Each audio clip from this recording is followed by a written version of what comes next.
play. Warhammer 40k Battle Report Imperial Guard versus Chaos Undivided Camp versus Mini Wargamer Dave.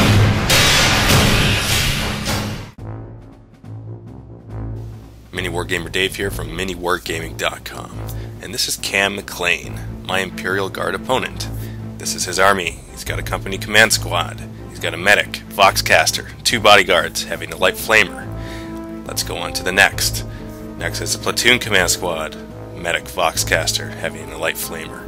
He likes his flamers. He's got a bunch of squads with Voxcasters and more flamers mixed in there, as the Imperial Guard should be. And then he's got another platoon command squad with a medic, Voxcaster, and flamers. Let's move on to the heavy support. Yes, that is a lot of last cannons that you see. He will be fielding those and trying to obliterate me with them. Looking at the Leman Russes with battle cannons and ratlings. These will be interesting. This is actually his first time fielding the ratlings, and so he's very excited to field them. And that's his 1,500 points. Chaos side. Demon Prince with wings, Mark Nurgle. That's right. We got 3 obliterators, they speak for themselves, and we got the Defiler with 2 close combat arms, and his trusty battle cannon. Now for troops choices. We got 4 squads of troops, 2 regular Chaos Space Marine troops, 2 Meltaguns in each squad, both in Rhinos. Now we're going to go on to the Plague Marines. The Plague of Marine in Rhinos, and they also have 2 Meltaguns in their squad, and that is the 1,500 points of Chaos Space Marines. Taking a look at the table that we're going to be fighting on. Now it's rolling for the game. We got a 4, and we got a 3, and that is capture control and a spearhead. Placing our objectives pretty close to the middle there. I won the roll off. I decided for him to deploy first.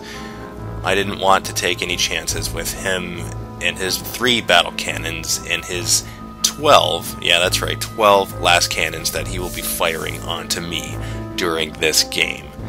And so this is his lovely deployment in his table quarter. That was my concern of the game, was his heavy support. And rightfully so, as you will see why I was concerned with it. Now it's time for me to deploy my side. I got the Defiler right in the corner with his battle cannon. And then what I decided to do was place my 4 squads in behind terrain so as to deny him line of sight to my Rhinos. And then my obliterators, I'm just checking line of sight here just to see what they can fire at without being fired back on. And he is placing his ratlings. They have the infiltrate rule, and so they're going after. He's really excited to field them. You'll be able to see that. So this is the line of sight view from his side of the table. You can't see any of the Rhinos, but you can see the Defiler. And then here's the line of sight view from my side of the table. It's pretty cool. The obliterators are able to see the Leman Russ and the heavy weapon team with the last cannon.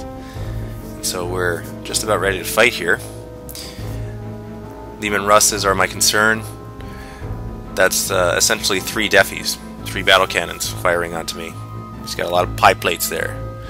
And the other concern for me is the 12 heavy weapons teams with their last cannons. Those aren't actually accurate. Those are supposed to be on the ground.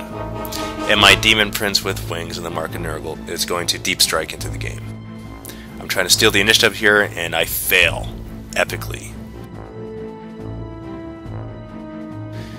Now it's on to turn 1. He's moving up his squads, moving closer to that objective. Moving up his Leman Russ, his command squads.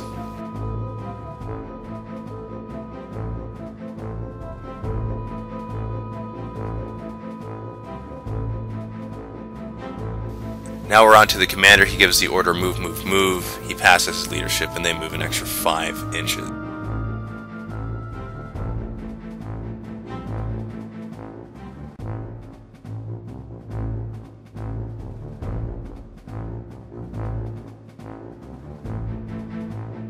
The ratlings target the obliterators, and he's rolling, and he gets a good roll here. He ends up with 4 wounds in total, and I roll for my saves, and I make all of them. He's checking line of sight. He fires at the obliterators again with his heavy weapons team. Last cannons are firing, and I am granted line of sight because of the cover there, and I make the save. Leman Russ fires his battle cannon onto my obliterators, but he scatters 7 inches, hitting nothing. Oh yes, that's right. So on my turn, I wanted nothing to move. I wanted everything to stay behind cover. And I targeted the Leman Russ with my obliterators, and I'm able to see the side armor. And so that's what I'm firing at right now. But I only get a glancing hit, and I get a result of 4, which means he can't move or shoot, which sucks. But Deafy shoots his battle cannon onto the heavy weapons team, and it actually also scatters again. It scatters 4 inches. But, good for me, he clumped his guys together, and so it actually scatters onto 1 heavy weapon team there and 1 flamer. And with the 2 up rolls, they both die. So I got something out of that. And that was good. That's the end of turn 1. So it's going to be a fun battle. Right now he is winning. He's got 1 objective and I have nothing. And he's got a lot of guys on the board. Deafy's not afraid though.